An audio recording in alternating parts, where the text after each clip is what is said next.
Manchester United should overcome FC Twente to kickstart their Europa League in string fashion at Old Trafford. Manchester United are unbeaten in their last 3 domestic games, with no goals conceded. The Red Devils' record against Dutch opposition is rather superb, having won 10 from 19 played, drawn 4 and losing 5. Manchester United have scored 33 goals against Dutch opposition and conceded only 14. The home side have slightly improved at home in their last 4 with 3 wins at Old Trafford, despite the heavy defeat against Liverpool. FC Twente's away record doesn't bode well, as the visitors have only won twice in their previous 7 on their travels. This fixture should provide goals, as more than 2.5 goals have been scored in 4 of the previous 5 involving Manchester United. For this fixture, we are favouring Manchester United.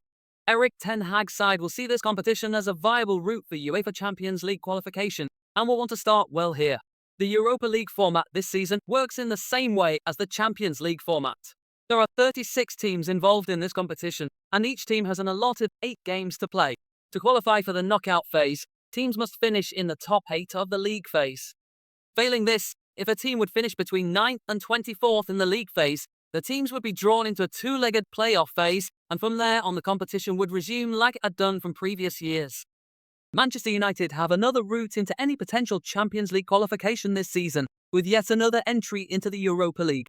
The Red Devils qualified for this season's instalment of the competition by beating Manchester City in the FA Cup final in May, and thus occupying the final spot in the Europa League for English teams.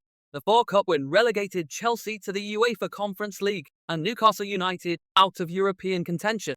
This season has brought more indifferent results for Erik Ten Hag despite the summer signings.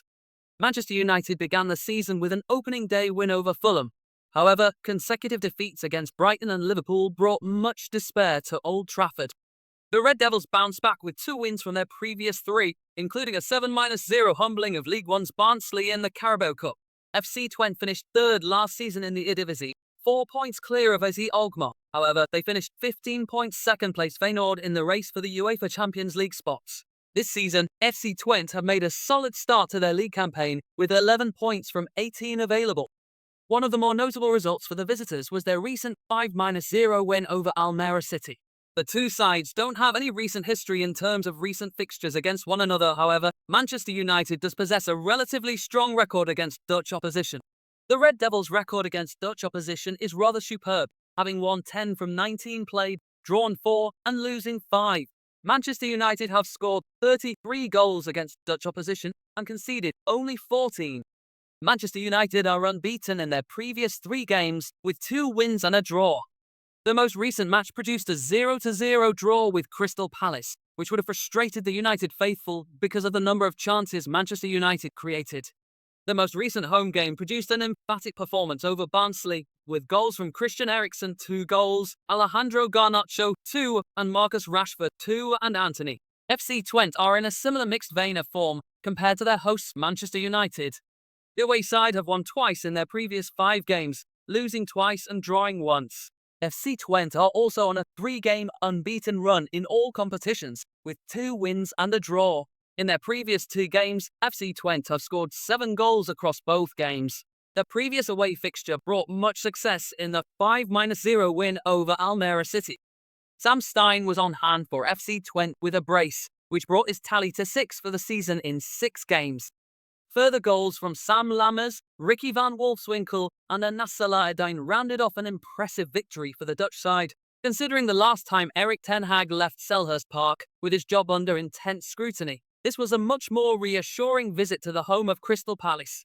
Just as on that night back in May, Manchester United failed to score, but on this occasion they managed to avoid conceding 4 goals and looking like an assembly of people who had never before played football together. They did much better than that in the 0-0 draw yesterday, Saturday. Indeed, the first half was arguably the most complete display of Ten Hag's ideal style of play since he was hired as manager in summer 2022. At the break, United had claimed 68% of the possession, taken 9 shots, and created 5 big chances. Palace goalkeeper Dean Henderson, performing like a man possessed against the club, where not so long ago he felt he should be the no one, made excellent saves as if to try to prove that point, denying Alejandro Garnacho, Matthijs de Ligt and Lisandro Martinez. The most pleasing aspect from Ten Hag's point of view, though, was how United suffocated Palace, winning the ball in midfield to spring attacks, or forcing opposition defenders to pass back to Henderson, who then kicked long. A high defensive line allowed Joshua Zirkzee to press with confidence from centre forward. A good example came in the 35th minute when Martinez anticipated well to step in on Jean-Philippe Matita in the centre circle and feed a sharp pass to Bruno Fernandes, who turned smartly. United suddenly had a 4-on-3 advantage, with the ball going out wide to Ahmed for a cross that saw Fernandes finish blocked by Mark Guéhi. The passage of play was notable from a coaching perspective because it can be repeated. However, United's failure to capitalise on openings meant that when the contest became much more even in the second half and Palace created their own chances, Ten Hag's team were indebted to Andre Onana for preserving the draw. His double save from Edin Ketia and Ismail Assar will surely be a contender for goalkeeping moment of the season. Losing at Selhurst Park for a second time in less than 5 months would have hit like a punch to the stomach, the root cause stemming back to United's inability to finish. Their expected goals figure this season, based on the opportunities they have created, stands at 9.53, behind only Liverpool on 10.1 among the 20 Premier League clubs. Manchester City's after 4 games is 9.28. United have missed 17 big chances, according to Opta, the most in the division. The next highest number is 12, accounting for Aston Villa, Liverpool and Tottenham. Being optimistic, that implies United's actual total of 5 goals is going to rise significantly once everything clicks.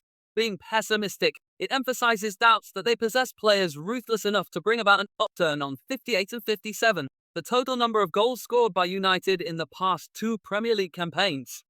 Marcus Rashford is the closest thing Ten Hag has to a proven goalscorer, but after ending his blank run of 12 games away to Southampton last Saturday, and following up with a midweek double against League One side Barnsley in the Carabao Cup, his place on the bench yesterday seemed to impact his rhythm when he did go on.